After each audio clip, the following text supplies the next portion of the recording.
शांति बोला जाता है कि मैं आत्मा शांत हूँ।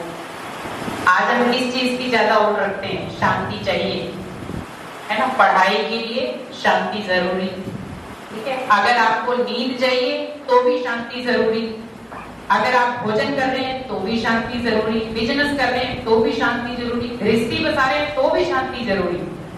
तो इसका मतलब शांति में ही सारी चीजों का सार है। लेकिन विस्तार किसमें है?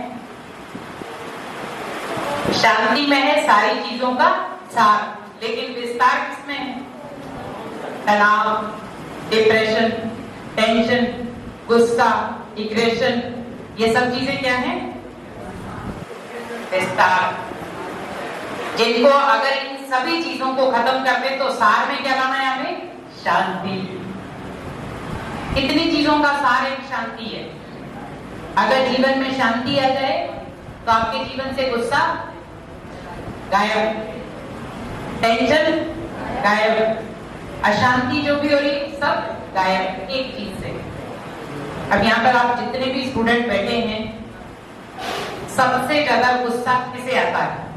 सबसे ज्यादा गुस्सा भले घर पे हो, कॉलेज में हो, कहीं पे भी है, सबसे ज्यादा गुस्सा कौन करता है? Very nice, 3। क्यों लड़कियों को गुस्सा नहीं आता? 1, अच्छा 3 लगा था कि 4। पहले तो इनके लिए क्लैपिंग करो, क्योंकि जीवन में सत्यता को कोई कोई अपनाता है, हर कोई नहीं। हमारे पास दम होना चाहिए कि हम अपनी कमी को सामने रख पाए। आज हम अपनी कमियों को क्या कर रहे हैं? दबा रहे हैं। हमारी कमी किसी के सामने नहीं आनी चाहिए, लेकिन उससे क्या होगा? कमी खत्म होगी या बढ़ेगी?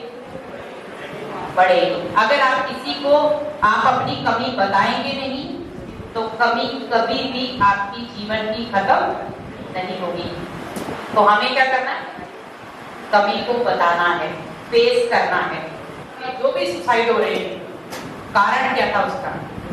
बहुत सारों ने कहा पेरेंट्स दबाव देते हैं पढ़ाई के लिए, कुछ ने कहा टीचर्स अच्छे नहीं मिलते पढ़ाने के लिए, ठीक है। या कई बार हमें पेपर आ जाते हैं तो पेपर के मार्क्स पेरेंट्स के पास चले जाते हैं, तो उसके कारण बहुत सारे बनाए यहाँ पर। लेकिन अगर देखा जाए कारण क्या था? अपनी कमी किसी को बताई नहीं। अगर वो बच्चा उस समय अपनी कमी को बता देगा कि मेरे को इस चीज को पढ़ने से थोड़ी सी टेंशन हो रही है, मुझे इसका निवारण चाहिए, हमने पूछा ना, हमने पेरेंट्स को बताया तो ना हमने टीचर को बताया। तो ना तो टीचर आपके अंदर की मन की भाषा समझ सकता है, ना पेरेंट्स। तो मन की भाषा को कौन समझेगा? फिर कौन समझेगा? जिसको भी आता हो, खड़े होकर के बोल सकते हैं, जिसको भी आता हो। कौन समझेगा मन की भाषा? चलो जिसको आता है वो हाथ खड़ा करो। मन की भाषा हमारी पहले तो हम स्वयं सुन सकते हैं और दूसरा भगवान सुन सकता है। तो पहला हम खुद, दूसरा भगवान, ठीक है। अब हमने ना ओनली भगवान से तो बातचीत कर ली, भगवान जी मुझे टेंशन हो रही, भगवान को सुनाया। पर अगर हम वो चीज खुद सुन लेते तो शायद जो पंखों में लटके या वैसे शरीर छोड़ दिया जिन्होंने भी, वो नहीं हो पाता। आज हम क्या कर रहे हैं? ओनली हमारा फोकस कहाँ पे है? किताब पढ़नी है। फोकस किस पर है? किताब पढ़नी है। लेकिन कैसे पढ़ रहे हैं? जब आप किताब को खोलते हो कैसे देखते हो आप किताब को? एक मित्र की तरह या एक दुश्मन की तरह? दुश्मन की तरह। लेकिन अगर वो आपको एक इंजीनियर बना दे, एक डॉक्टर बना दे, एक वकील बना दे, तब आप उस किताब को कैसे देखोगे? कैसे देखोगे? तभी दुश्मन देखोगे? तब देखेंगे दोस्त। दोनों में अंतर। जब हमें कोई प्राप्ति नहीं हुई तो हमारे लिए वो दुश्मन थी, जब हमें कोई प्राप्ति मिल गई, कोई डिग्री मिल गई, तो हमारे लिए बन गई वो दोस्त। अगर आप उस किताब को पढ़ रहे हो, आप उस किताब में से जो लिखा है याद कर रहे हो तो ही जाकर आप इंजीनियर डॉक्टर बने। बिना पढ़ाई के आप इंजीनियर डॉक्टर नहीं बन सकते। लेकिन आज हम क्या कर रहे हैं, लक्ष्य किसी और का पाना हमें है। माता पिता का सपना है बच्चा डॉक्टर बन जाए, बच्चा सोचता मैं डॉक्टर नहीं बनना, मुझे तो पेंटर बनना है। ठीक है, तो बच्चा क्या करता है, अपनी मन की आश दबा लेता है, पेरेंट्स की आश ऊपर है।